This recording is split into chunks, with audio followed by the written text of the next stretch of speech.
વિદ્યાર્થી મિત્રો, આપણે વાત કરવાની છે ખનિજ સંરક્ષણ, એટલે કે આપણી પાસે જે અત્યારે ખનિજ તત્વો છે એ મર્યાદિત માત્રામાં છે, એને આપણે સાચવીને આવનારી પેઢી માટે પણ બચી રહે અને આપણે પણ એનો સદુપયોગ કરી શકીએ એ પ્રમાણે આયોજનપૂર્વક વાપરવાનું છે, જેને કહેવામાં આવે છે સંરક્ષણ. માનવ જાતિના અસ્તિત્વ અને વિકાસ માટે ખનિજ જરૂરી છે. આપણું અસ્તિત્વ ટકાવી રાખવા માટે અને આપણા વિકાસ માટે ખનિજ તત્વો જરૂરી છે. આપણે હાલમાં આપણું પોતાનું પણ જોવાનું છે અને આવનારી પેઢીનું પણ જોવાનું છે. તો ત્યારે ખનિજોના કરકસરયુક્ત અને સુયોજિત ઉપયોગ એટલે ખનિજ સંરક્ષણ. એનું કરકસરપૂર્વક ઉપયોગ કરવાનો છે. આપણે એને સાવ ઉપયોગ કરવાનું બંધ નથી કરવાનું, ઉપયોગ કરવાનો છે, પણ કેવો કરકસરપૂર્વક અને સુયોજિત, એટલે કે પહેલેથી આયોજનબદ્ધ રીતે એનો ઉપયોગ કરશું તો એને કહેશું ખનિજ સંરક્ષણ. કેટલીક બાબતો વિચારવી રહી અત્યારે આવશ્યકતા છે આપણને કે સંરક્ષણ કોને કહેવાય. તો આપણે વાત કરી ખનિજોનું કરકસરયુક્ત અને સુયોજિત ઉપયોગ એટલે ખનિજ સંરક્ષણ. આજે દરેક રાષ્ટ્ર પોતાના વિકાસ માટે નિકાસ વધારવાનો પ્રયત્ન કરે છે. નિકાસ વધારવી, વિદેશી હુંડિયામણ મેળવવા ખનિજોનો બેફામ ઉપયોગ કરે છે. તેથી ખનિજ સંરક્ષણ જરૂરી બની ગયું છે. અત્યારે તમામ દેશ છે ને મહાસત્તા બનવું છે અને મહાસત્તા બનવા માટે શું કરે છે, પોતાના ખનિજોને નિકાસ કરે છે અને વિદેશી હુંડિયામણ પ્રાપ્ત કરે છે.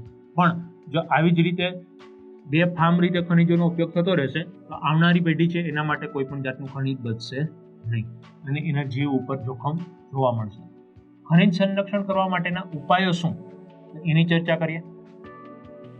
યોગ્ય ટેકનોલોજીનો ઉપયોગ. ખનિજો મેળવવા માટે યોગ્ય ટેકનોલોજીનો ઉપયોગ કરવામાં આવે તો ખનિજો વેડફાઈ જતા અટકાવી શકાય. ઘણી જગ્યાએ પરંપરાગત રીતે જૂનવાણી ઢબથી ખનિજોનો ઉપયોગ થતો હોય, પણ જો યોગ્ય ટેકનોલોજીનો ઉપયોગ કરીને ખનિજને બહાર કાઢવામાં આવે તો બિનજરૂરી બગાડ છે એ આપણે અટકાવી શકીએ. પુનઃચક્ર એટલે કે કોઈ પણ વસ્તુ છે એને રિસાયકલ બિન કરવું, ફરીથી ઉપયોગ કરવો. લોખંડ, તાંબુ, એલ્યુમિનિયમ અને કલાઈના નકામા ભંગાર હોય એને ફરીથી આપણે રિસાયકલ બિન કરી અને ઉપયોગ કરી શકીએ છીએ. એને ઓગાળી અને ફરીથી પાછો આપણે કોઈ પણ નવી વસ્તુનો ઘાટ આપી શકીએ છીએ. બિન પરંપરાગત સાધનોનો ઉપયોગ વધારવો જોઈએ. આપણને ખ્યાલ છે સૌર ઉર્જા, પવન ઉર્જા, ભૂતાપીય ઉર્જા, ભરતી ઉર્જા, આ તમામ જે બિન પરંપરાગત ઉર્જા સ્ત્રોત છે એનું જેટલી માત્રામાં આપણે વધારો કરશું એટલું પરંપરાગત ઉર્જા સ્ત્રોતો છે એનું મર્યાદિત માત્રામાં આપણે ઉપયોગ કરી શકશું. તો અહીંયા બિન પરંપરાગત ઉર્જા સાધનોનો ઉપયોગ વધારવો. પોષણક્ષમ વિકાસ એટલે કે ટકાઉ વિકાસ. પર્યાવરણની સાથે ઇકો ફ્રેન્ડલી રહી કોઈ પણ ઉદ્યોગ છે એ પર્યાવરણની ગુણવત્તા જાળવી રાખી ભવિષ્યની પેઢીને શુદ્ધ પર્યાવરણની ભેટ આપી પ્રદૂષણ મુક્ત પર્યાવરણનો પ્રયત્ન કરવા જોઈએ.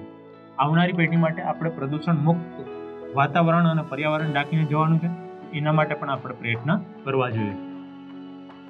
ખનિજો અનુમાનિત જથ્થો નિશ્ચિત થાય પછી જ તેનું આયોજનપૂર્વક ઉપયોગ થાય તો પણ ઘણા લાંબા સમય સુધી આપણે તેનો ઉપયોગ કરી શકીએ અથવા થઈ શકે. આપણે પહેલાં નિશ્ચિત કરવું જોઈએ કે પેટાળની અંદર કેટલા માત્રામાં, એક અંદાજો લગાડવો જોઈએ કેટલી માત્રાની અંદર કયા ખનિજ તત્વો આવેલા છે અને એ કેટલા વર્ષ સુધી ચાલે એમ છે. એ પછી એનું આયોજનપૂર્વક વ્યવસ્થિત રીતે ઉપયોગ કરવો જોઈએ, જેથી કરીને આવનારી પેઢી માટે પણ આપણે ખનિજ તત્વો બચાવી શકીએ. સંપોષિત વિકાસ જેને કહી શકીએ એવી રીતે આપણે ખનિજોને બચાવવાના છે. તો આજે આપણે અહીંયા આ ચેપ્ટર આખાની અંદર જોયું ખનિજ અને શક્તિના સંસાધનો અને એને કઈ રીતે આપણે સંરક્ષિત કરી શકીએ.